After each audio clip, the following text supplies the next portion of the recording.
Asyhadu an la ilaha illallah wahdahu la syarikalah wa asyhadu anna Muhammadan abduhu wa rasuluh.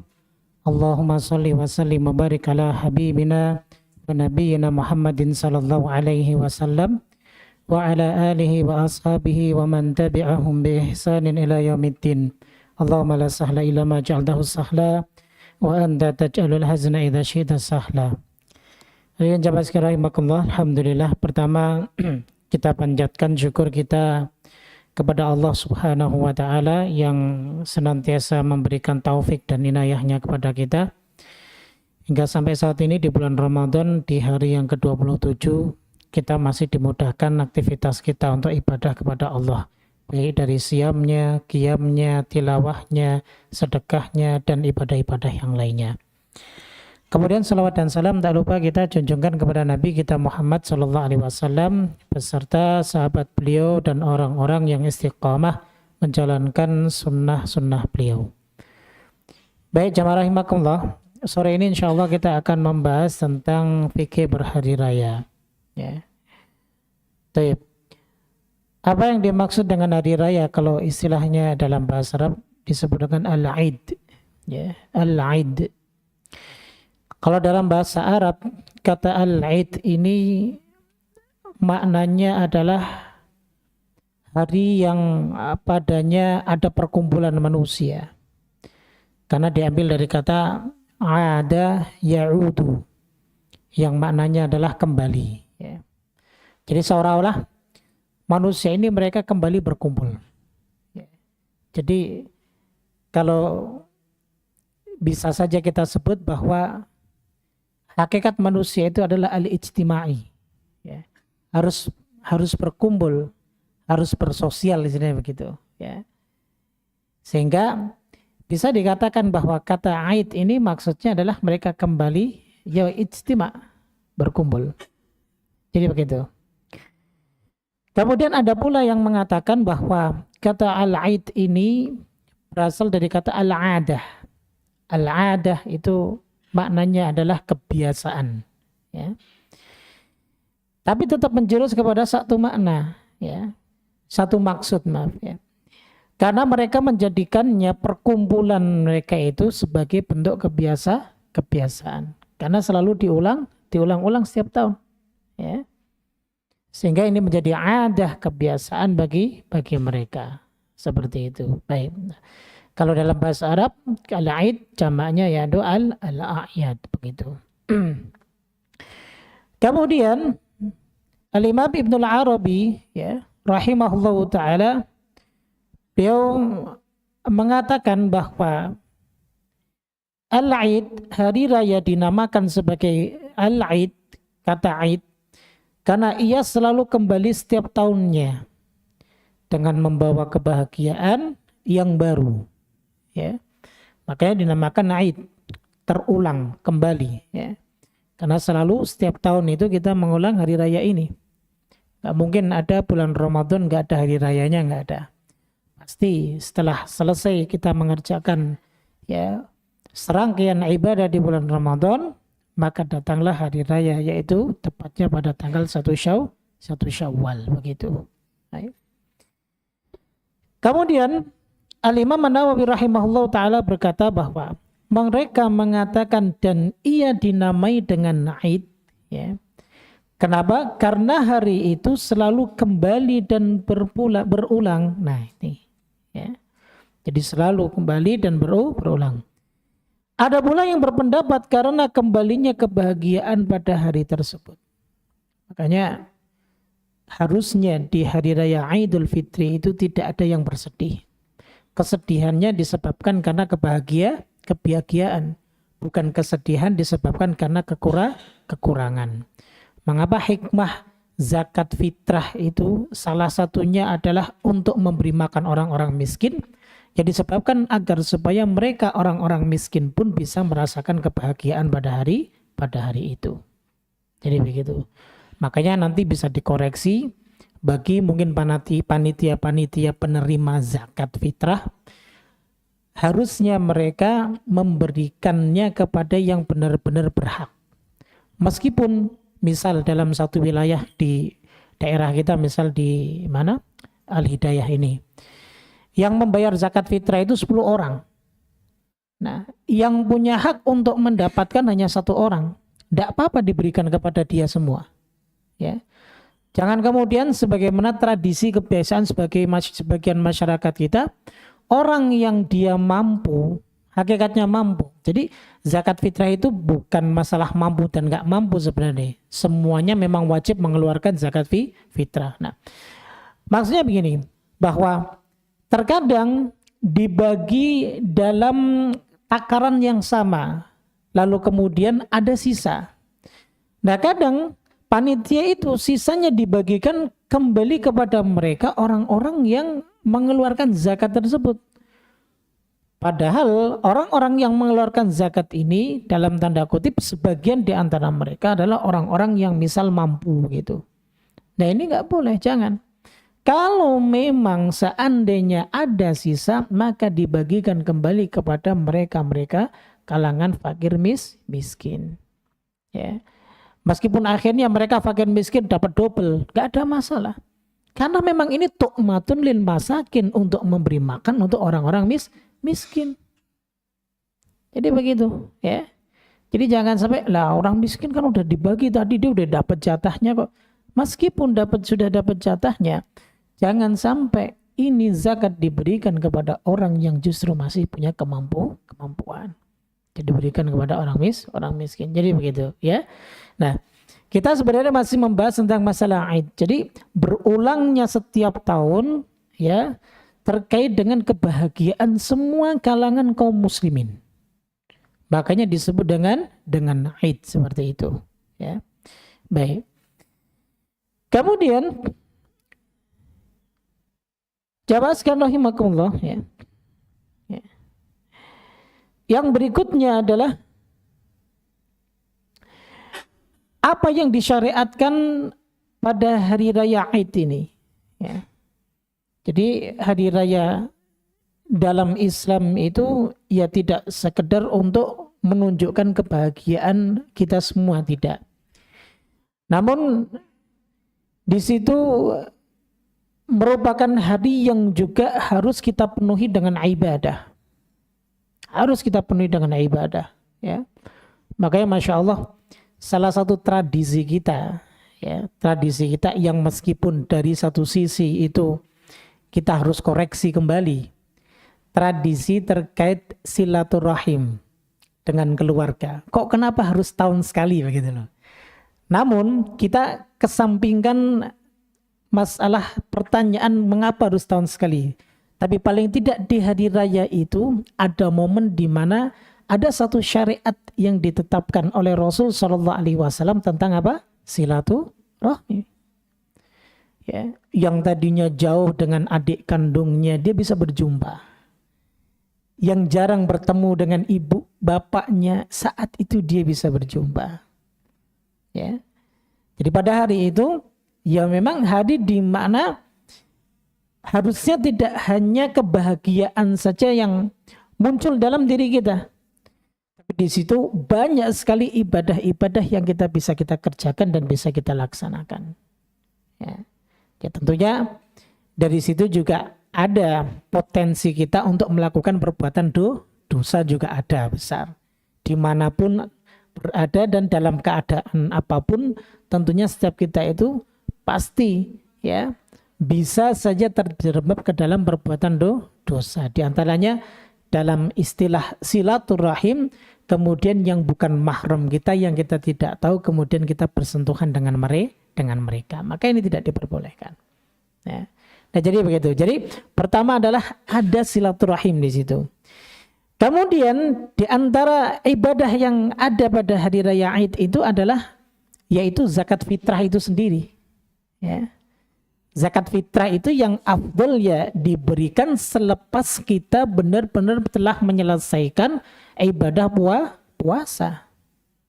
Sehingga yang afdal itu diberikan ya setelah matahari terbenam dan kita mengetahui bahwa besok itu adalah hari raya Idul Fitri.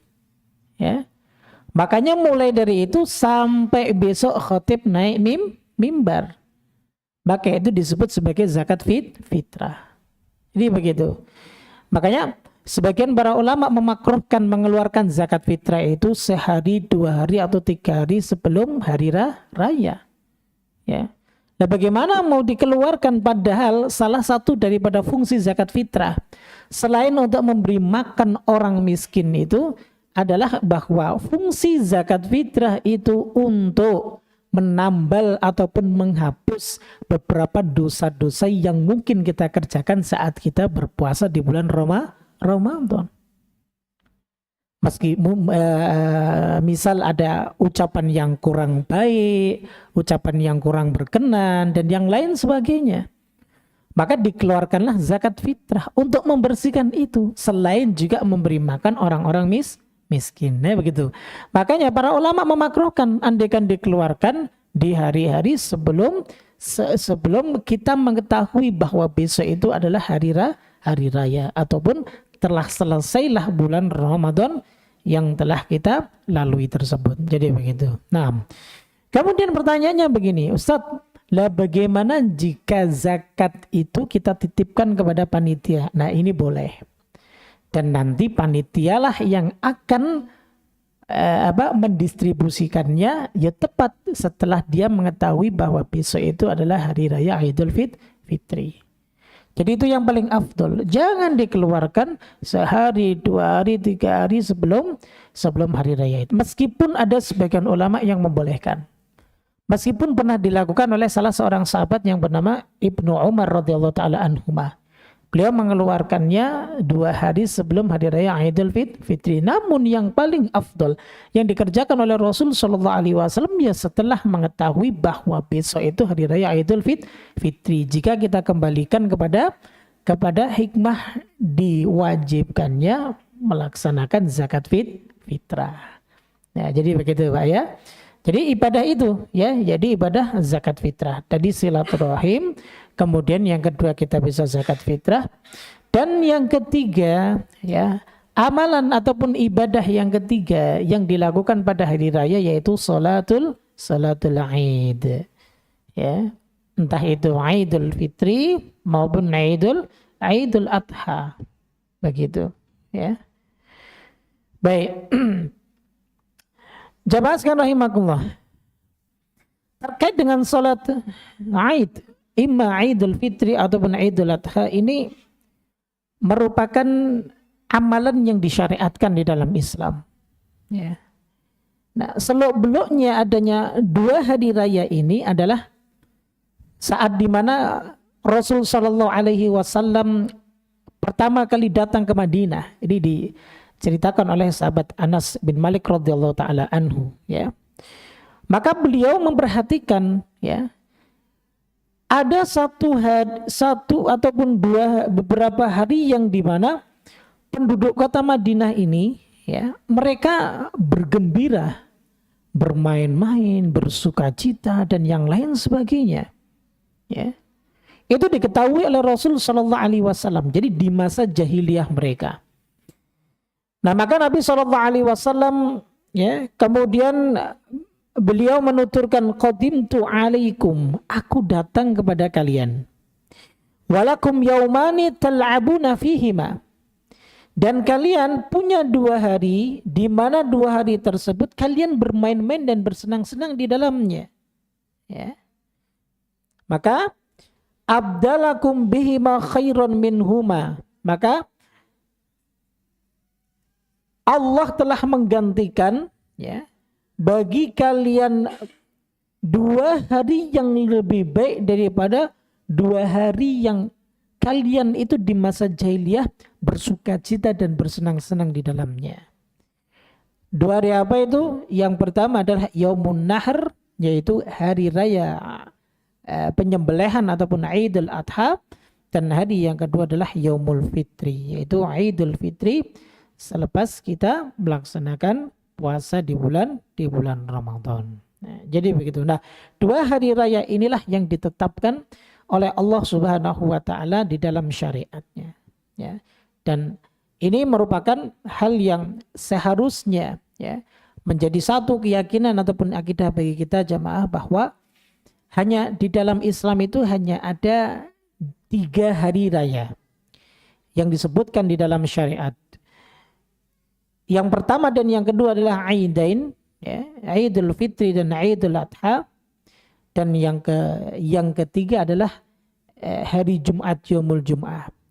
Karena kata Nabi SAW, hari Jumat itu merupakan Aidukum ala usbu'i, yaitu hari rayanya kalian mingguan. Itu hari Jumat. Sehingga tidak ada hari raya lain. Artinya tidak ada peringatan di hari raya di momen-momen yang lainnya kecuali 3 hal ini. Nah, jadi begitu. Kemudian kita akan masuk terkait dengan masalah hukum sholat 2 hari raya ini, jemaah. Ya. Jadi kita bahas Idul Fitri yang lebih tepatnya ke Idul Fitri, karena beberapa hari lagi kita akan menyambut hari raya tersebut. Nah, di sini para ulama berbeda pendapat tentang hukum melaksanakan sholat 2 hari raya ini. Ya. Pertama, ada yang mengatakan bahwa ia hukumnya fardu ain. Nah, ini pendapatnya Abu Hanifah, kemudian pendapatnya Imam Syafi'i, dan juga satu riwayat dari Imam Ahmad. Ya. Dan ini juga pendapatnya sebagian ulama Malikiyah. Ya. Dan juga ini pendapat dipilih oleh Syekhul Islam Ibnu Taimiyah rahimahullah ta'ala. Alasan mereka apa? Pertama, kalau dalam Al-Quran surat Al-Kautsar, ya, di mana ketika Allah Subhanahu wa taala berfirman di ayat yang kedua, fasholli li rabbika wanhar, dan salatlah kalian karena Rabb kalian, wanhar, dan berkurbanlah. Kata fasholli ini merupakan bentuk perintah, dan kaedahnya kalau bentuk perintah yaqtadi lil wujub, itu mengarah kepada kewajiban. Jadi sholat Aid itu wajib begitu. Kemudian juga alasan yang kedua, ya, masih dalam firman Allah Subhanahu wa taala surat Al-Baqarah, jemaah, ayat 185. Di mana di ayat ini ditutup dengan kalimat, ya, al-iddata walitukmilul iddata walitukabbirullaha ala ma hadakum. Dan hendaklah kamu, ya, menyempurnakan, ya, jumlahnya, lalu kemudian mengagungkan Allah atas petunjuknya yang diberikan kepadamu. Nah, ini juga menunjukkan perintah, ya, sehingga melaksanakan salat hari raya baik itu Idul Fitri maupun Idul Adha itu hukumnya wajib. Nah, kemudian alasan yang ketiga, bahwa salat 2 hari raya ini tidak pernah ditinggalkan oleh Rasul Shallallahu Alaihi Wasallam. Ya, jadi beliau tidak pernah luput dalam mengerjakan salat 2 hari raya ini. Setiap tahunnya beliau kerjakan. Ya, sampai hari ini menjadi rutinitas, ya, para khulafa'ur rasyidin, kemudian semua kaum muslimin sepeninggal para generasi salafus saleh yang terbaik. Artinya begini, tidak ada dari zaman Nabi Shallallahu Alaihi Wasallam hingga zaman kita sekarang ini kaum muslimin itu dalam 1 tahun aja meninggalkan salat hari raya. Bahkan sampai COVID, kan? Ya, di saat COVID pun kita melaksanakan salat hari raya. Mungkin ada yang ngumpet-ngumpet, ya, ada yang sendirian, ada yang bikin sendiri di depan rumahnya, sekeluarga semua. Pasti kaum muslimin melaksanakannya. Ya. Artinya ini menjadi tradisi, ada kebiasaan dan rutinitas yang generasi salafus saleh pun mengamalkan, mengerjakan sholat 2 hari raya ini. Ya, sehingga ini memberikan penegasan bahwa sholat ini hukumnya fardu ain, begitu. Ya.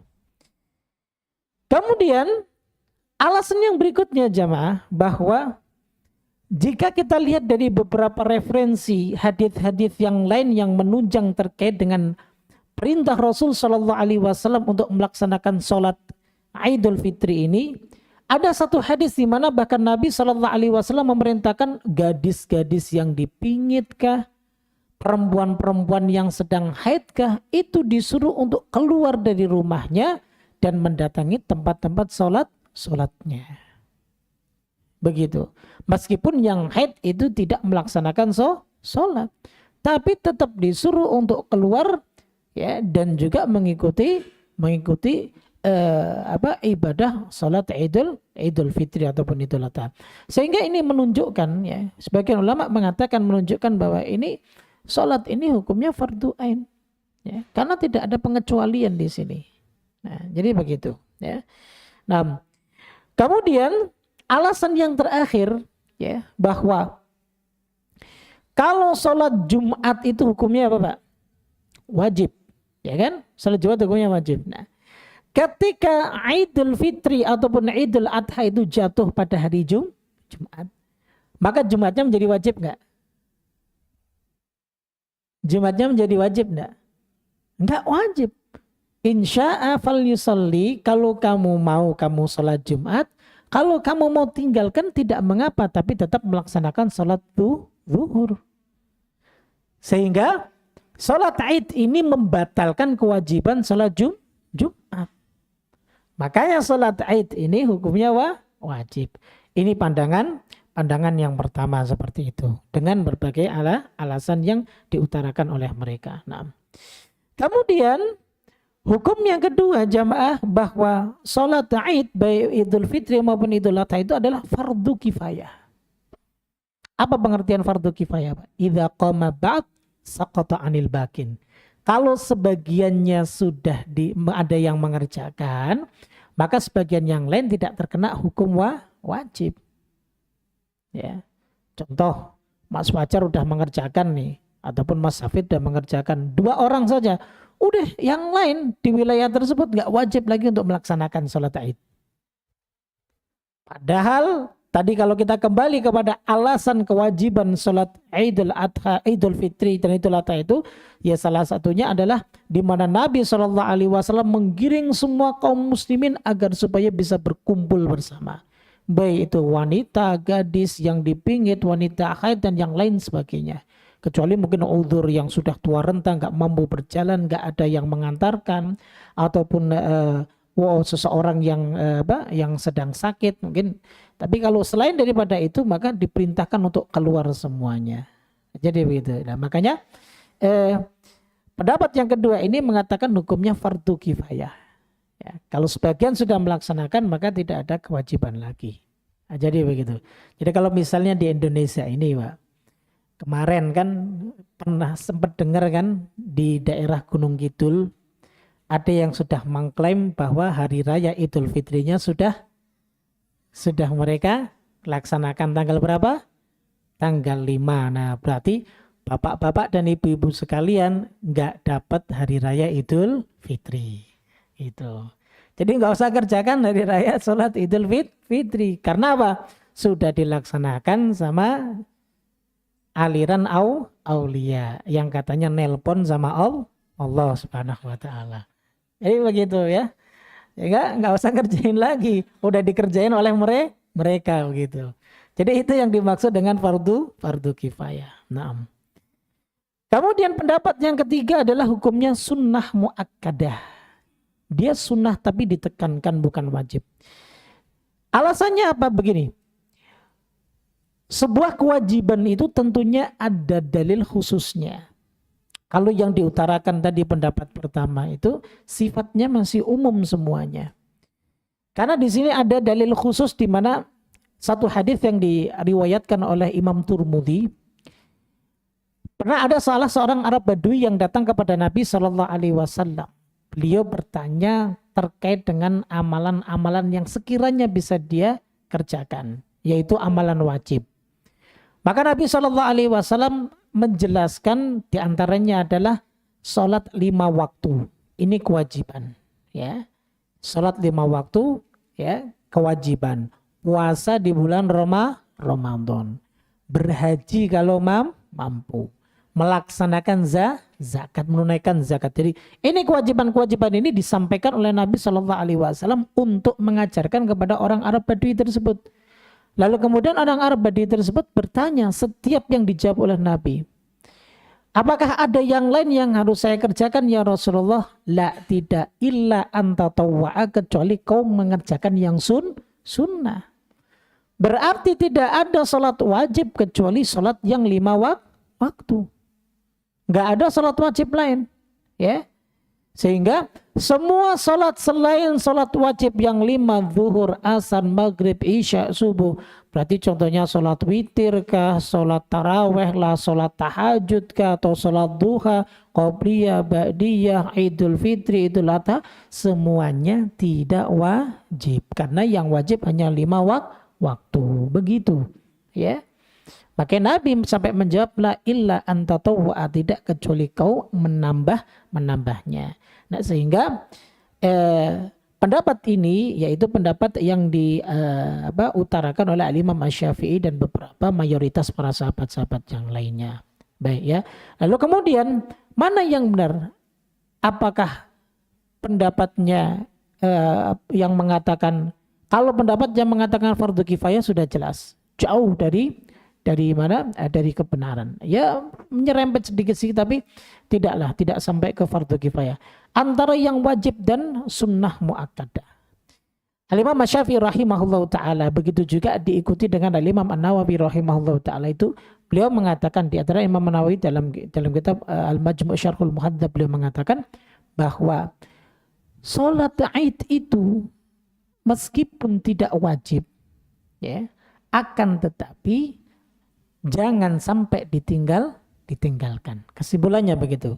Salat Id meskipun tidak wajib, karena mayoritas Syafi'iyah menganggap hukum salat Id itu adalah sunnah muakkadah.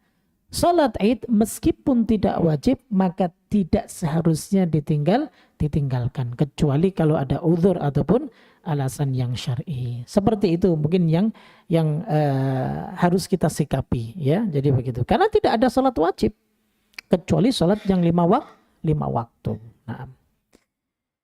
Kemudian jamaah rahimakumullah, sekarang kita masuk ke poin tentang waktu pelaksanaan salat Id, ya. Jadi waktu salat Id itu dimulai setelah matahari meninggi seukuran tombak. Artinya setelah lewat waktu larangan salat. Kalau yang kita kenal setiap pagi nih, kita biasanya mengejar pahala umroh, ya. Yaitu kita mengerjakan salat apa, Pak? Isyraq ataupun syuruk lah, begitu. Apakah ada penamaan salat isyraq ataupun syuruk? Ini ada. Ya, bahkan Ibnu Abbas mengatakan ini salat syuruk ataupun isyraq ada. Baik. Kemudian pertanyaannya begini, apakah salat isyraq atau syuruk ini dikerjakan benar-benar ketika matahari terbit?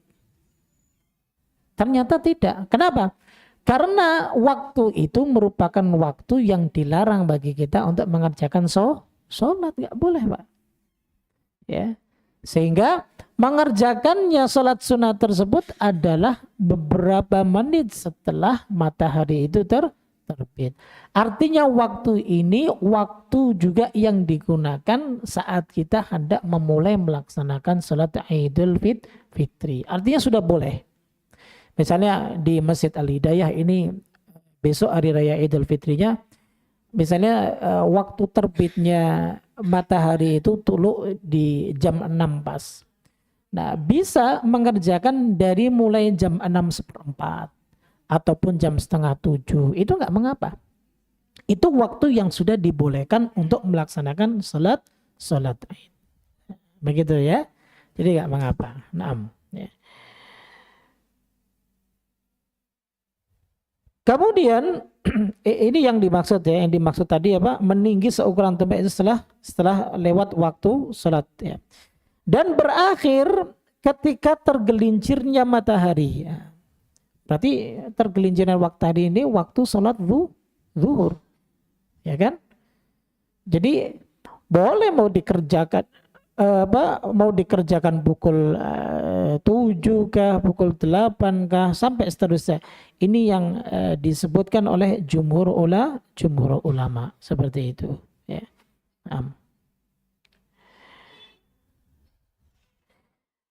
Nah, ini dijelaskan dalam sebuah hadis, jemaah, ya. Ada sebuah hadis yang dimana hadis ini dibawakan oleh sahabat Abdullah bin Busr. Sahabat Abdullah bin Busr ini dia termasuk sahabat junior, ya. Jadi ketika ketika Nabi Shallallahu Alaihi Wasallam berjumpa dengan dia itu dia masih kecil, ya, dia masih kecil. Dan sahabat yang terakhir wafat ini adalah Abdullah bin Busr. Kan yang kita tahu sahabat Anas bin Malik ya. Beliau itu wafat pada tahun kalau nggak salah 92 Hijriah. Itu sahabat siapa? Anas bin Malik yang terkenal sahabat yang terakhir wafat. Tapi ternyata tidak. Sahabat Abdullah bin Busr itu beliau sahabat yang terakhir wafat. Wafatnya kurang lebih tahun 100 Hijriah. Ya. Beliau wafat di Syam. Jadi begitu. Karena mendapatkan doa dari Nabi Shallallahu Alaihi Wasallam, ya'ishu hadzal gulam, ya, anak ini pernah Nabi elus kepalanya, dia nanti kelak akan hidup selama 1 abad. Ya'ishu hadzal gulam qarnan, dia akan hidup selama 1 abad. Benar, dari apa yang diucapkan oleh Nabi Shallallahu Alaihi Wasallam, sahabat Abdullah bin Bushr itu wafat dia sekitar usia 100 tahunan. Luar biasa. Jadi begitu. Nah, sahabat Abdullah bin Bushr ini menuturkan, seorang sahabat yang dia menuturkan bahwa ia keluar bersama orang-orang pada hari raya Idul Fitri dan Idul Adha. Dan ia mengingkari lambatnya imam. Ya. Seraya mengatakan sesungguhnya kami dahulu sudah selesai pada saat seperti ini, yaitu ketika sudah tiba waktu salat tasbih, yaitu salat duha. Nah, jadi begitu, ya. Baik. Nah, intinya adalah begini jemaah. Waktu yang paling afdal untuk mengerjakan sholat Idul Adha itu di awal waktu. Nah, untuk Idul Adha, ya. Boleh dikerjakan kalau misalnya kita syuruknya jam 6 ya, jam setengah 7 atau jam 6:15 atau setengah 7. Disegerakan, Mbak. Jangan ditunda-tunda kalau untuk Idul Adha, ya. Karena hikmahnya apa? Hikmahnya agar supaya kita bisa segera menyembelih hewan kurban dan kita bisa menyantap hewan kurban tersebut dengan segera. Karena yang disunahkan itu kita nggak makan dulu kalau Idul Adha, Pak. Ya cuman masalahnya karena kita nunggu tukang jagalnya dalam satu kampung, ya, wilayah Kapuk ini, Al-Hidayah baru kebagian 2:30 sore. Ya. Apakah kuat kita semuanya nahan makan kan begitu? Ya kan, nahan lapar kita tentunya nggak kuat itu jemaah. Ini aja jadi masalah. Sunnahnya di zaman Rasulullah, habis sholat langsung ke tempat penyembelihan disembelih, Kos. Begitu. Di Al-Hidayah ada tukang jagalnya enggak, Pak? Hah? Harus belajar agar supaya bisa motong sendiri. Jadi begitu. Sehingga tidak nunggu-nunggu. Udah yang antri banyak, ya. Udah gitu kita cara pembagiannya juga karena saking banyaknya kan membutuhkan waktu yang sangat lama. Nah, ini sunnahnya untuk tidak makan dulu ya orang-orang mikir lagi. Masa enggak makan dulu nanti kemudian kita makannya sampai jam 12 siang kan sama-sama aja kita puasa setengah hari lagi kan gitu. Jadi begitu ya, harusnya disegerakan lah ya. Coba benar-benar di manage dengan baik ya agar supaya sunnah-sunnah yang seperti ini itu tidak terluput dari kita semuanya. Nah, begitu. Nah, adapun untuk hari raya Idul Fitri maka agak diakhirkan waktunya. Apa tujuannya? Memberikan kesempatan bagi mereka yang belum sempat membayar zakat. Mungkin kadang ada orang yang lupa, oh iya saya belum bayar zakat. Nah, makanya agak diakhirkan. Contoh misal mau salat pukul 7 lah, itu masih enggak mengapa. Ya, atau 7:04 itu enggak ada masalah. Ya. Tapi ya yang penting diakhirkan karena tujuannya itu memberikan kesempatan untuk mereka-mereka yang ingin melaksanakan zakat fitrah. Nah, jadi seperti itu. Kemudian yang berikutnya jamaah tentang bagaimana jika sholat idnya itu terlewatkan waktunya. Ya. Nah, yang dimaksud dengan terlewatkan waktunya ini ada beberapa bentuk. Contoh begini, mereka tidak tahu waktu Id kecuali setelah matahari tergelincir. Ya. Oh baru tahu, wah iya, ini ternyata hari raya Idul Fitri, saya belum sholat begitu. Nah, mungkin seperti itu ya kasusnya. Nah, ini adalah uzur yang membolehkan untuk menunda pelaksanaannya hingga hari yang kedua. baik Idul Fitri maupun Idul Adha. Jadi besok sholatnya, ya, itu diperbolehkan.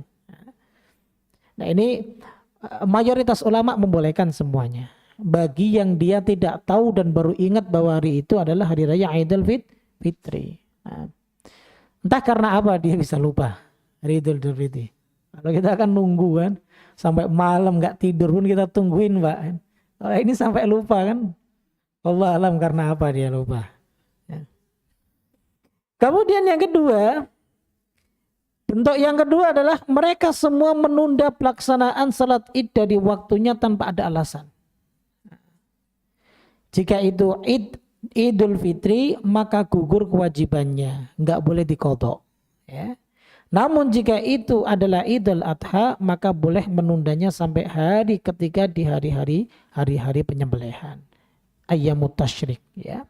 Jadi itu boleh. Ya. Jadi tanpa ada udzur ya, ditinggalkan aja lah, ya. Baik. Jadi maksudnya boleh mengqadhanya pada hari kedua ataupun hari ketiga, ya. Jadi tentunya qadhanya tetap di waktu-waktu pelaksanaan salat Id. Namun di sini para ulama menyebutnya ini merupakan perbuatan yang dianggap buruk, ya. Kenapa dia harus meninggalkan? Ya kan? Kalau memang tidak ada udzur, tanpa ada udzur yang syar'i dia tinggalkan. Ya berarti dia kena dosa. Nah, jadi seperti itu. Kemudian yang ketiga, dia dilakukan pada waktunya di hari pertama, tetapi sebagian orang melewatkannya. Nah, ada yang melewatkannya. Nah, mungkin kasusnya seperti kita, tapi ini nggak masuk Pak ya. Nanti jangan sampai ini, nanti gimana Ustaz kasusnya kalau yang sering terjadi di Indonesia ini antara pemerintah dengan satu organisasi ya besar, misalnya Muhammadiyah kan kadang dia berbeda kan begitu. Sebagian sudah melakukannya, lalu sebagian tidak. Nah, ini bukan pembahasan itu. Kalau pembahasan itu ya kita kembali kepada apa yang kita yakini ya tentang penetapan awal Syawal ataupun awal Ramadan. Ya, ya bagi yang masuk ke hisab ya berarti ya dia mengikuti sesuai dengan panduan dia. Bagi yang masuknya ke mana ru'yah ya berarti dia mengikuti sesuai dengan panduannya. Jadi tidak ada masalah andaikan pun mereka berbeda. Nanti yang akan jadi masalah apakah hisab ataupun ru'yah yang lebih afdol. Nah, itu pembahasannya beda lagi, bukan pembahasan kita saat ini. Nah di situ jadi sebagiannya melewatkannya. Nah, maka di sini menurut ulama di antaranya Malikiyah dan Hanafiyah tidak disyariatkan mengqadhanya. Karena salat Id adalah salat yang tidak disyariatkan kecuali pada waktu tertentu dan dengan syarat-syarat tertentu. Jadi kalau waktunya sudah terlewatkan ya sudah. Ya. Namun sebagian ulama Syafi'iyah membolehkan untuk mengqadhanya pada waktu kapanpun yang dia kehendaki. Nah, jadi gitu. Misal dia karena saking semangatnya semalam dia ya takbiran di masjid misalnya sampai waktu subuh. Ya. Subuh dia pulang, ya kan? Habis sholat subuh dia pulang, rencananya mau mandi. Ya, karena ditinggal istrinya, dia sendirian di kosan, ya istirahat sebentar, bangun-bangun udah 12:30, Pak. Kaget kan? Nah, kalau kata ulama Syafi'iyah, orang ini boleh untuk mengqadhanya saat dia ingat. Kembali kepada hadis Nabi SAW terkait tentang masalah kaifiyah ataupun tata cara ketika kita hendak mengqadha salat yang luput dari kita seperti itu. Wallahu taala alam bijawab seperti itu. Kemudian jamaah rahimakumullah, yang berikutnya adalah tempat pelaksanaan. Di mana tempat pelaksanaan salat Id? Tempat pelaksanaan salat Id itu di musalla. Baik itu Idul Fitri maupun Idul Adha. Ya. Apa maksud di musala? Di musala itu tempat sholat. Jadi lapang, tanah lapang. Ya, baik. Namun begini jamaah, jangan langsung kita katakan berarti kalau yang sholat di masjid nggak boleh. Seperti ini. Kenapa Nabi SAW melaksanakan sholat Idul Imma Fitri maupun Adha di musala? Kenapa? Ya. Padahal ya, kalau di Mekah dilaksanakan di Masjidil Haram.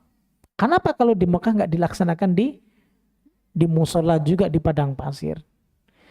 Jadi kata para ulama begini jamaah, karena masjidnya Nabi Shallallahu Alaihi Wasallam di Madinah itu tidak besar, sehingga salah satu hikmah daripada sholat Aid baik fitri maupun adha itu adalah mengumpulkan kaum muslimin di satu wilayah tersebut. Itu hikmahnya. Ya, kalau hikmahnya sholat berjamaah ya mengumpulkan kaum muslimin di sekitar masjid. Kalau hikmahnya sholat Jumat mengumpulkan kaum muslimin kalau kita sekarang di sekitar kelurahan ataupun kecamatan. Ya. Karena memang seharusnya sholat Aid itu dilaksanakan tidak misah-misah. Oh ini ngerjakan sendiri, sana ngelaksanakan sendiri, tidak. Tapi memang harus benar-benar mencari tempat yang sekiranya bisa menampung jamaah yang ada di wilayah Cengkareng. Kira-kira cari tempat itu ada nggak itu Pak? Ya. Nah, jadi seperti itu. Hikmahnya agar supaya satu dengan yang lainnya saling kenal sesama muslim. Nah jadi begitu udah. Makanya disebutkan oleh para ulama kenapa sampai Nabi SAW sholatnya di musola, karena masjid beliau di Madinah itu tidak bisa menampung sebegitu banyaknya kaum muslimin yang ada di Madinah. Sehingga bisa kita kiaskan, andaikan satu, kita nggak punya tempat, lapangan nggak ada, ya maka kita diperbolehkan juga untuk sholat di masjid. Bahkan ada sebagian ulama yang mengatakan bahwa ya hukum asal sholat itu di mana? Di masjid. Sehingga ketika tidak bisa nampung maka dipindahkan ke tempat yang lebih lapang dan lebih luas. Jadi begitu Pak. Jadi jangan sampai ya wallah alam ya. Silakan bagi yang berpandangan yang lebih afdal dan yang sebagainya. Tapi yang jelas jangan sampai mengatakan yang sholat di masjid itu tidak sah. Kemudian sholatnya di jalan, akhirnya apa? Bikin macet, ada orang yang ingin lalu lalang. Kira-kira madorotnya lebih besar mana? Masuk masjid apa nyetop di tengah jalan? Sholatnya lebih enak, lebih afdal mana? Masuk masjid. Kalau kita nggak punya tanah lapang. Makanya saya sebenarnya kurang setuju ya. Merujuk kepada pandangan para ulama terutama terkait dengan masalah hak-hak manusia secara umum. Ada beberapa tempat, kalau tahun berapa saya ngisi Fitri apa Adha di sini Pak? 2 tahun yang lalu ya? Apa tahun kemarin kali? Idul Adha ya? Tahun kemarin Pak ya? Saya jalan dari Krukut, itu ada sampai di jalan besar itu ditutup khusus untuk pelaksanaan sholat. Ya kan? Berarti kan ini zalim. Ya. Akan lebih baiknya dia masuk ke dalam masjid daripada dia melaksanakan sendiri. Dan itu pun nggak begitu banyak kok. Hanya beberapa soft saja. Ya. Jadi seperti itu ya. Dolnya adalah masuk ke dalam masjid jika memang tidak ada tempat bagi kita untuk melaksanakan sholat Aid di luar. Seperti itu. Baik, kemudian jamaah sekalian rahimakumullah, kita masuk ke dalam adab-adab ya, secara ringkas saja. Pertama adalah dianjurkan mandi sebelum pergi untuk sholat. Jangan sampai tidak mandi, karena mandi pada hari raya sebelum berangkat ke tempat sholat ini merupakan salah satu daripada sunnahnya Nabi dan para sahabat, mereka pun mengerjakan hal ini seperti itu. Kemudian yang kedua adalah berhias dan mengenakan pakaian yang terbaik. Yang terbaik itu tidak harus yang terbaru. Yang terbaru pun tidak harus yang termahal. Yang terbaik, yang paling baik yang kita miliki. Jangan kayak biasa-biasanya.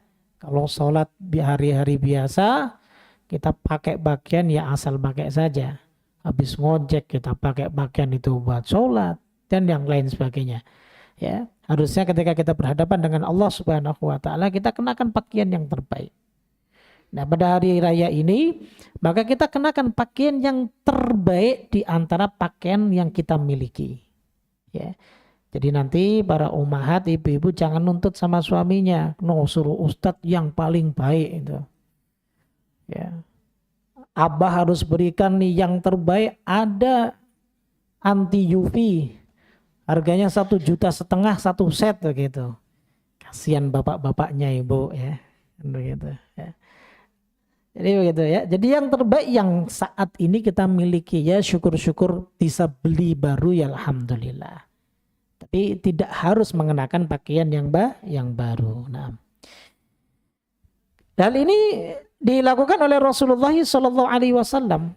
Ya, beliau Shallallahu Alaihi Wasallam juga mengenakan dan berhias pada hari raya baik Idul Fitri maupun Idul Adha. Nah, kemudian yang ketiga adalah makan sebelum pergi ke tempat sholat Idul Fitri. Kalau Idul Adha kita disunahkan untuk menahan ya agar tidak makan ya. Baik, lu minum boleh nggak Ustaz? Ya boleh Pak. Ya, minum boleh, tapi jangan makan. Nah, itu hikmahnya tadi. Ya, hikmahnya tujuannya tadi agar supaya kita bisa langsung setelah sholat itu menyembelih binatang kurban dan bisa menyantap binatang kurban tersebut.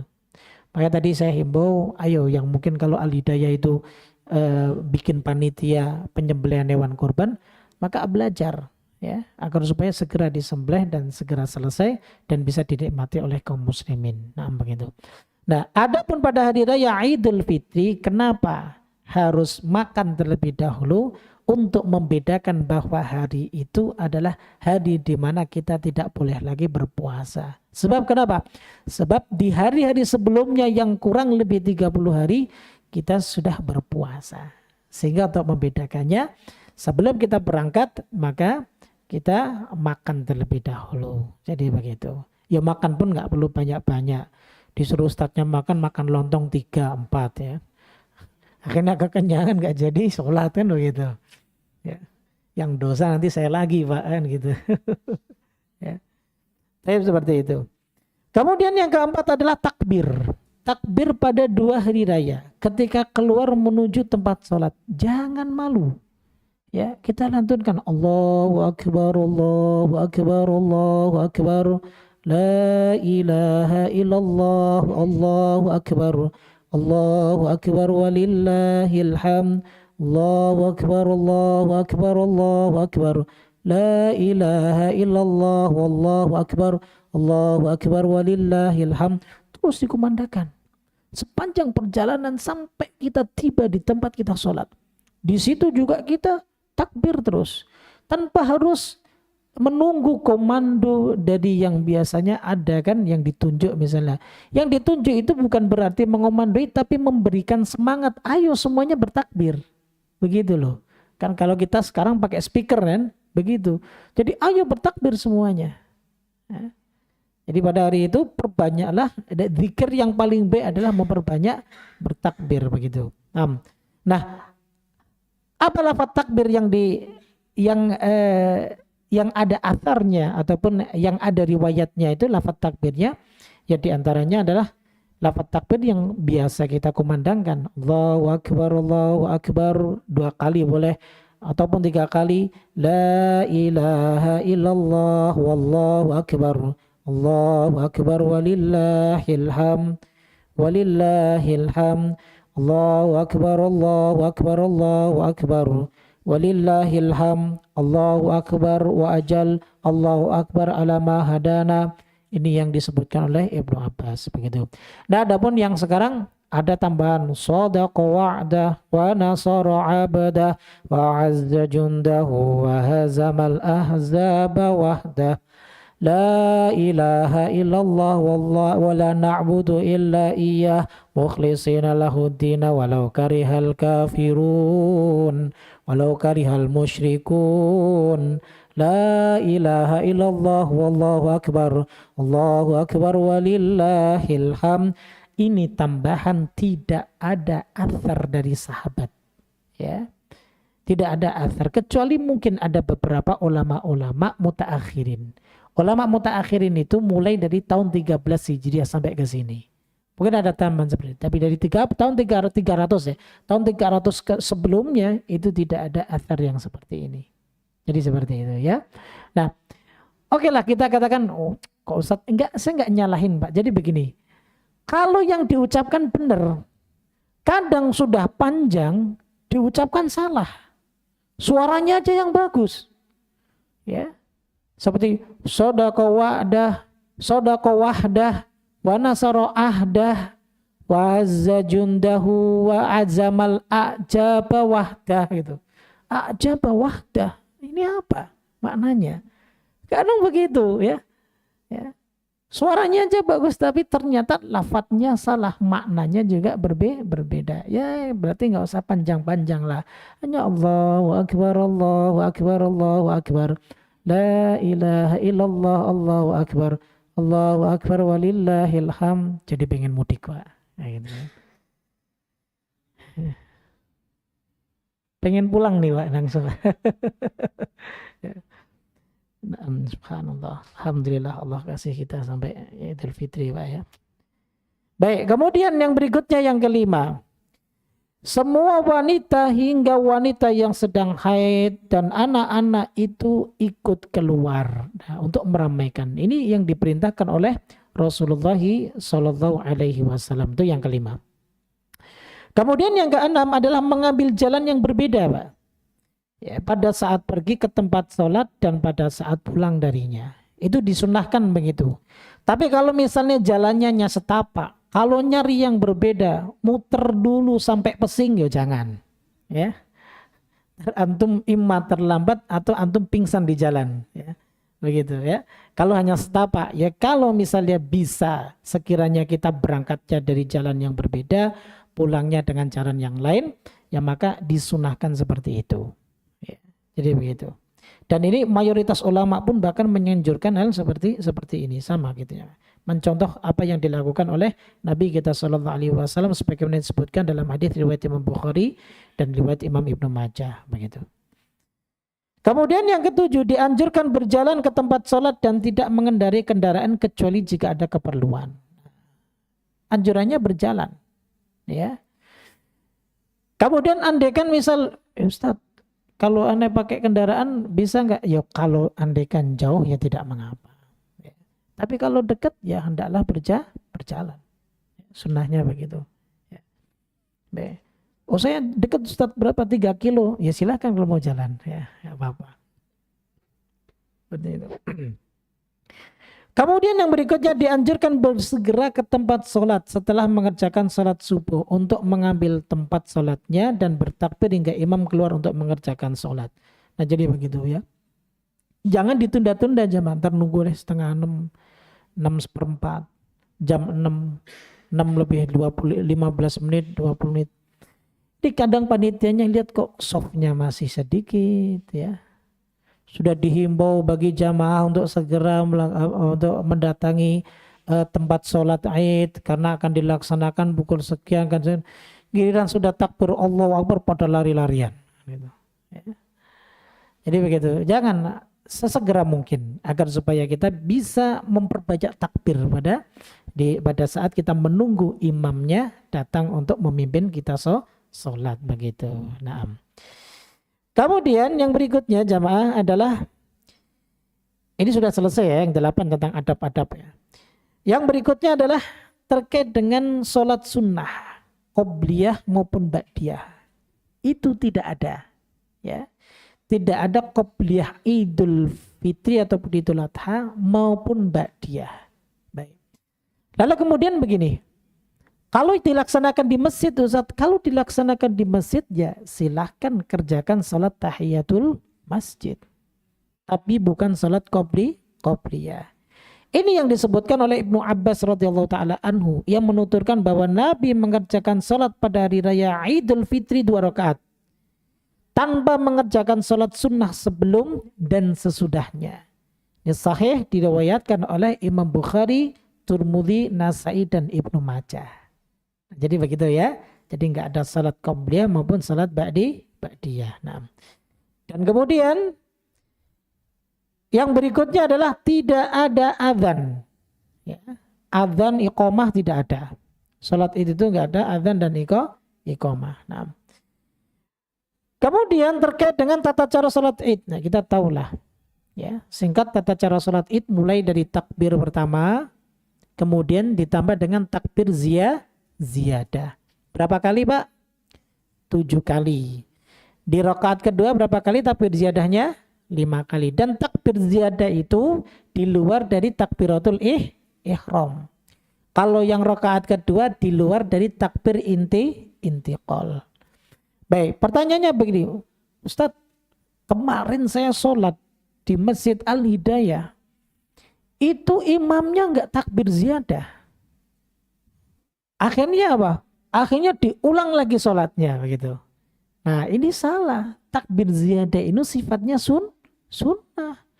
Andaikan pun misal sang imam lupa untuk takbir ziyadah, ya maka tetap sholatnya sah. Jadi begitu jamaah, ya. Jadi bukan bagian daripada rukun, ya. Tidak, tapi hanya sifatnya sunnah begitu. Jadi 7 kali. Baik. Kemudian setelah itu, ya, tata caranya takbir 7 kali. Setelah itu baru membaca Al-Fatihah dan surat. Biasanya dibaca oleh Nabi surat Qaf dan yang kedua surat Sajadah. Ya, kalau kita yang pendek-pendek sajalah Pak, ya. Sirup di rumah udah nunggu, ya. Lontong sayur udah siap. Ya kalau terlalu lama khotibnya juga kalau bisa jangan terlalu lama-lama gitu, ya. Tapi kalau yang khotib saya aman Pak, ya 10 menit lah, 15 menit itu. Jadi jangan lama-lama, ya. Jadi gitu, sholatnya agak lama ya nggak masalah, tapi khutbahnya juga tidak perlu lama seperti itu. Nah kalau kita biasanya apa? Sabbihis sama surat apa? Al-Ghasyiyah, ya. Itu tidak mengapa dan itu pun terkadang dilakukan oleh Rasul Shallallahu Alaihi Wasallam gitu. Nah, jadi itu ya yang sudah kita ketahui lah, ya, cara kita sholat 2 rakaat, ya, kemudian salam seperti itu. Kemudian tentang khutbah setelah sholat, ya. Khutbah setelah sholat di sini ada 2 pandangan. Ada yang mengatakan bahwa khutbahnya 2 kali, seperti khutbah Jumat. Ada yang mengatakan bahwa khutbahnya cuma sekali. Nah, yang mengatakan khutbahnya 2 kali, dia mengkiaskan, menyamakan, ya, hukum khutbah sebagaimana khutbah di hari Jumat. Ya, ini sebagian besar pandangan ulama Syafi'iyah. Tapi pada umumnya bahwa khutbah itu cukup dilakukan sekali, tidak perlu 2 kali yang dijeda dengan duduk. Jadi cukup sekali melaksanakan khutbah lalu kemudian selesai doa dan salam seperti itu. Jadi seperti itu. Baik.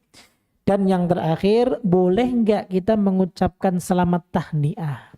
Itu hukumnya boleh, ya.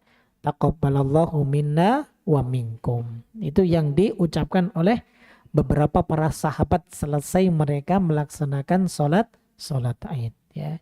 Ini ada unsur doa Pak. Semoga Allah menerima ibadah kita dan ibadah kalian. Nah, jadi begitu. Ya, itu diperbolehkan. Cuman kalau lafadz minal aidin wal faizin, mohon maaf lahir dan batin. Nah, ini sebenarnya tidak ada athar, ya, tidak ada athar. Ini sifatnya hanya tradisi mengucapkan selamat, ya. Sebagian ada yang terlalu berlebihan mengatakan bahwa ini tidak dibenarkan. Tapi sebagian lagi ya tidak mengapa, namanya ucapan tahniah. Itu ucapan umum, selamat, ya. Ucapan selamat itu ucapan yang umum, ya, artinya mengucapkan dengan kalimat apapun maka itu disebut dengan tahniah. Namun yang dipraktekkan oleh para sahabat yaitu kalimatnya taqabbalallahu minna wa minkum. Wallahu ta'ala alam bisawab. Mungkin ini yang sedikit bisa kami sampaikan, mudah-mudahan bisa bermanfaat jamaah. Nah, silakan bagi yang jika mau ada yang ditanyakan Pak.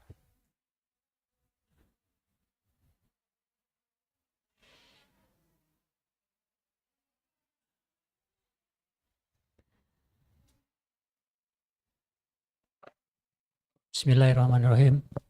Assalamualaikum warahmatullahi wabarakatuh. Waalaikumsalam warahmatullahi wabarakatuh. Begini Pak Ustadz, tadi dikatakan di Indonesia ini ada 2 perbedaan dalam menentukan 1 Syawal dan 1 Ramadan. Sedangkan kita tidak bisa menentukan mana yang lebih afdol. Terus sebagian umat muslim kan ada yang mulai puasa lebih awal, sedangkan ada sebagian lagi yang selisih 1 hari. Yang saya ingin tanyakan, bagaimana kalau yang ternyata lebih afdol yang menentukan satu Ramadan itu lebih awal, dan berarti mereka merayakan Idul Fitri lebih dulu. Sedangkan yang sebagian umat Muslim yang menentukan lebih akhir satu hari, itu kan masih berpuasa pada saat hari raya Idul Fitri. Sedangkan kita berpuasa pada saat Idul Fitri itu kan diharamkan. Bagaimana menurut Pak Ustadz? Mohon penjelasannya. Terima kasih. Assalamualaikum warahmatullahi wabarakatuh. Waalaikumsalam warahmatullahi wabarakatuh. Baik. Tidak bisa dipungkiri ya, dan ini sudah menjadi dalam tanda kutip ya saya katakan tradisi kita di Indonesia ya. Untuk perbedaan penentuan satu Syawal ataupun satu Ramadan ataupun satu Dzulhijjah itu ternyata berbeda. Seperti itu. Sebagian dari kawan-kawan kita Muhammadiyah, mereka tetap punya keyakinan bahwa melihat hilal itu bisa diketahui meskipun tidak dengan ru'yah ya, melihatnya secara langsung. Dengan hitung-hitungan itu bisa dihitung dan bisa tepat seperti itu. Ya. Adapun sebagian dari kaum muslimin yang lainnya mengatakan ya bahwa melihat hilal itu ya harus pada saat itu di bulan tersebut, di tanggal 29 bulan Sya'ban misalnya, ataupun kalau untuk mau Syawal berarti di tanggal 29 di bulan Ramadan. Kalau menentukan Dzulhijjah berarti tanggal 29 di bulan Dzulqa'dah. Kecuali kalau tidak terlihat baru disempurnakan menjadi bilangannya 30 hari. Nah, jadi seperti itu. Nah, saya tidak akan mengatakan bahwa yang Muhammadiyah salah. Saya nggak mengatakan yang ini salah. Saya nggak akan masuk ke ranah itu, Pak. Ya, saya nggak akan masuk ke ranah ini. Cuman begini, Pak. Jika kita mengikuti pemerintah, ya, dalam penetapannya, jika kita mengikuti pemerintah dalam penetapannya, maka kemungkinan kesalahannya sangat kecil. Dari sisi mana? Satu, Nabi SAW kan menyebutkan ya, sumu li ru'yatihi wa aftiru li ru'yatihi. Berpuasalah berdasarkan ru'yah maupun ketika Idul Fitri atau Idul Adha dengan ru'yah. Kemudian juga perintah Nabi SAW, kita diperintahkan untuk sumu yaumata sumun, berpuasalah di hari di mana semua kaum muslimin berpuasa. Wa aftiru yauma tuftirun, dan kalian berbukalah di hari di mana kaum muslimin berbuka. Nah, yang bisa mengambil kebijakan tentang besok puasa dan tidak, yang punya wewenang siapa? Pemerintah kita. Ya kan? Jadi kemungkinan kesalahannya itu kecil. Saya nggak ngomong mau dia kesalahannya besar, enggak, Pak. Wallah, saya tidak mengatakan itu. Tapi karena tadi kan ditanya mana yang lebih afdol kan begitu kan, makanya saya sebutkan begitu. Kemungkinan kesalahannya kecil. Andai kan misal ternyata yang diputuskan oleh pemerintah salah, yang dosa siapa? Yang bertanggung jawab, yang memutuskan. Kalau kita awam, ya kan? Apakah masing-masing kita itu punya hak untuk melihat sendiri masing-masing? Tidak. Kita tidak dibebani beban yang begitu berat itu ketika kita sudah memiliki pemimpin yang mengurusi urusan kita. Selesai begitu, ya. Ya makanya untuk lebih amannya seperti itu. Oke, berdasarkan beberapa dalil-dalil yang ada. Nah, kemudian bagaimana Muhammadiyah? Apakah mereka salah? Ya, saya nggak mengatakan itu. Karena mereka juga punya hujah dan dalil sendiri begitu. Berarti Muhammadiyah nggak ikut pemerintah. Saya mau bilang nggak ikut pemerintah juga bingung. Karena apa? Muhammadiyah juga terdaftar di pemerintah. Kan begitu. Kan? Ya, maka ya kita kembali kepada tadi hukum kaidah awalnya, bahwa keputusan itu kembali kepada wewenang pemimpin kita. Seperti itu. Selama dia tidak melenceng dari agama syariat, ya, kan mereka sudah berusaha kan dengan ru'yatul hilal kan begitu kan. Benar salahnya kan itu kan bukan kuasa manusia, ya enggak, Allah yang memiliki kuasa. Manusia itu kadang mungkin ada kesalahan, dia sudah berusaha semaksimal mungkin ternyata salah ketika meru'yah dan yang lain sebagainya. Ya itulah keterbatasan manusia. Sebagai manusia memang nggak akan mungkin sempurna. Nah seperti itu. Kemudian yang berikutnya terkait dengan sikap kita. Andaikan misal kita berpuasa lebih dahulu, kemudian ada perbedaan nih, ya, khususnya di negeri kita. Ada yang berpuasa setelahnya memulainya. Akhirnya terkadang, ya mudah-mudahan untuk tahun ini bisa sama lebarannya Pak ya. Terkadang lebarannya tidak ketemu nih, ya. Yang satu ada yang sudah lebaran dan yang satu belum lebaran. Pertanyaannya begini, bagaimana hukum orang yang berpuasa ketika sudah hari raya? Nah, kita kembali kepada awal penentuan bulan Ramadan kita, Pak. Kalau kita sudah mengambil awal penentuan bulan Ramadan kita ini dengan hasil yang ditetapkan misal oleh pemerintah, ya maka kita ikuti kaidah pemerintah. Ketika menetapkan Syawal pun ya kita mengikuti mereka. Yang susah itu enggak ngikuti puasa yang terakhir, lebarannya pengennya duluan. Ya, itu yang salah itu ya. Tapi kalau kita misal dari kalangan maaf saudara kita yang Muhammadiyah sudah lebaran dulu, kok kita belum? Ya enggak mengapa, ya karena kita mengikuti penetapan awal bulannya sebagaimana di awal ketika kita mengikuti penetapan awal bulan di bulan Ramadan. Jadi begitu Pak ya. Jadi jangan ragu-ragu lagi. Wah, saya enggak ada sampai orang yang saking enggak paham tentang agama ya. Saya itu berbeda Pak, di keluarga saya itu pernah terjadi kan tahun kemarin kalau nggak salah itu. Terus saya pulang sebelum Idul Fitri karena kebetulan pengen sholat Id di rumah. Di kalangan kami itu, di kalangan keluarga saya itu mayoritasnya Muhammadiyah besar. Jadi mereka lebaran dulu. Yo kami, saya, istri saya, adik-adik saya itu ya ikuti pemerintah. Jadi kita belum lebaran dulu. Kemudian ada dari saudara kami yang nyeletuk, haram ente puasa hari ini begitu. Nggak boleh ente gitu. Harus dibatalin gitu. Terus ngotot seperti itu terus Pak. Ya kita diam aja lah, biarin orang nggak paham gitu. Jadi begitu Pak ya. Jadi tergantung kita mau mengambil dari keputusan pemerintah. Tapi saya tadi katakan ya bahwa potensi untuk salahnya itu minim kalau seandainya kita mengikuti keputusan pemerintah. Apalagi pemerintah kita sudah berusaha dan sudah menerapkan dengan cara yang dicontohkan oleh Nabi SAW dengan ru'yatul hilal.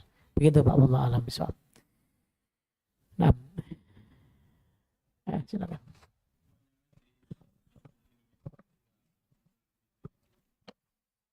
Selain ajang silaturahmi juga ajang maaf-maafan Ustaz. Apakah ada syariatnya atau kalau tidak ada syariatnya apa tetap dibolehkan karena sudah tradisi? Pada umumnya maaf-maafan itu boleh ya. Apalagi kita ketemu adik kita setahun sekali. Kita ketemu teman SMP kita yang dulu suka julid mungkin ataupun suka nakal sama dia, pas nggak ketemu dan ketemunya pas lebaran itu, maka boleh, nggak ada masalah Pak ya. Namun yang lebih afdol itu seharusnya ya meminta maaf itu saat kita sadar bahwa kita pernah melakukan kesalahan dengan orang tersebut. Jadi begitu. Sehingga tradisi itu dibolehkan, apalagi ini tradisi merupakan syariat. Ya kan? Syariat memaafkan ini merupakan tradisi yang sangat baik begitu.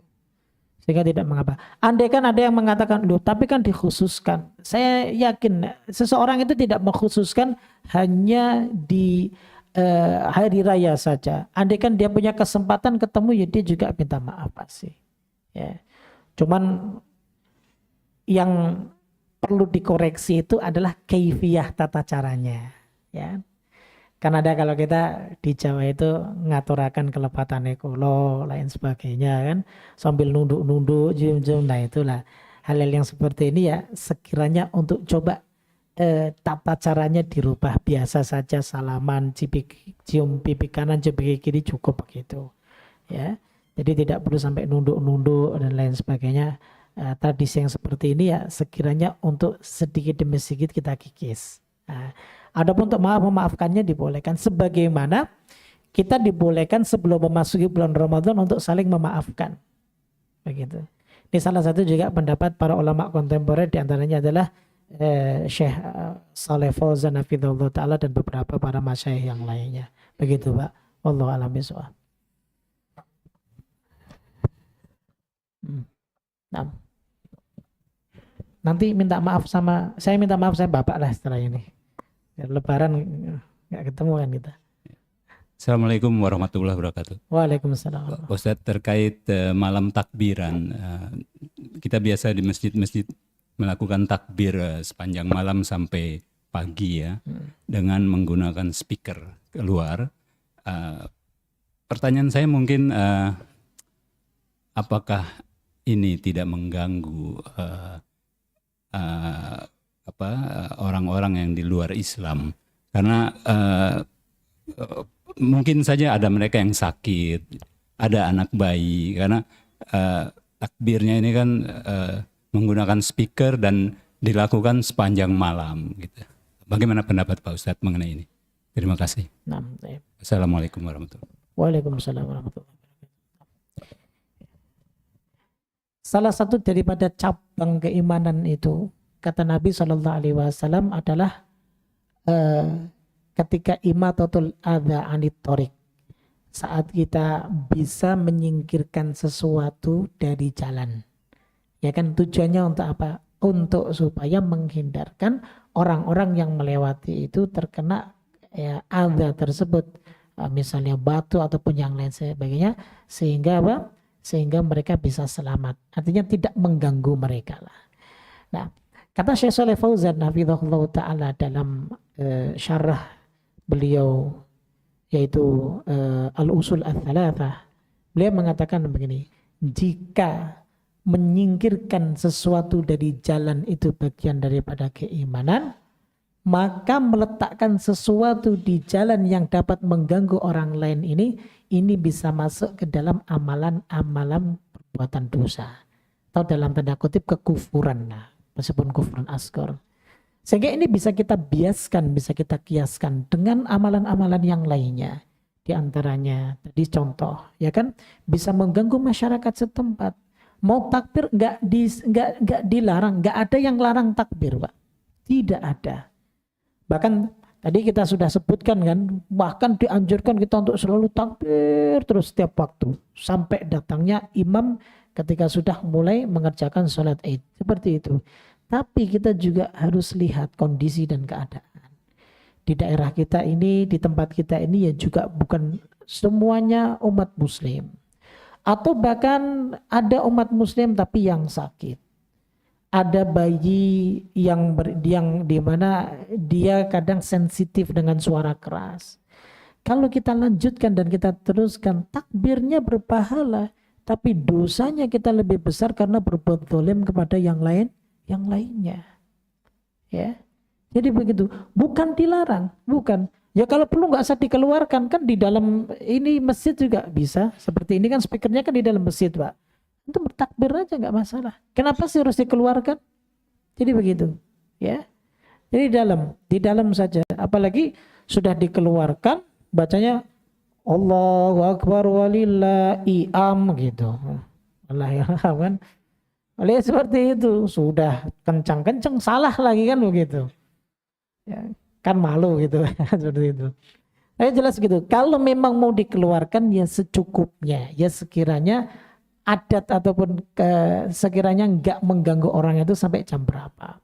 Memang ada, Pak. Saya itu punya rumah, depan saya itu ada musola yang beda sendiri. Maaf dalam tanda, saya nggak tahu DNO apapun Muhammadiyah.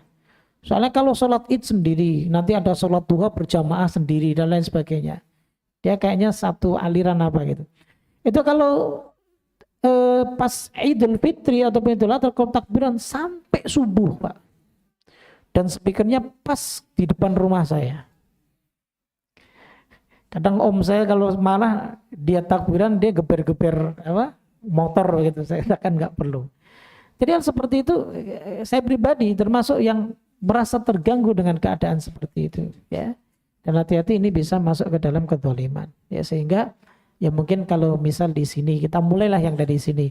Silakan kalau yang mau bertakbiran, adanya ya kalau nggak mengganggu sampai jam 9 silakan.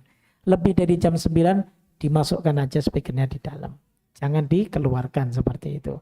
Agar supaya hari kebahagiaan kita, hari kemenangan kita, hari keberhasilan kita setelah selama 30 hari kita mendidik jiwa kita agar menjadi orang yang bertakwa, jangan sampai kita kotori dengan kezaliman. Mungkin itu Pak ya. Wallahu a'lam bishawab. Subhanakallah bihamdika asyhadu an la ilaha illa anta astaghfiruka wa atubu ilaik. Assalamualaikum warahmatullahi wabarakatuh.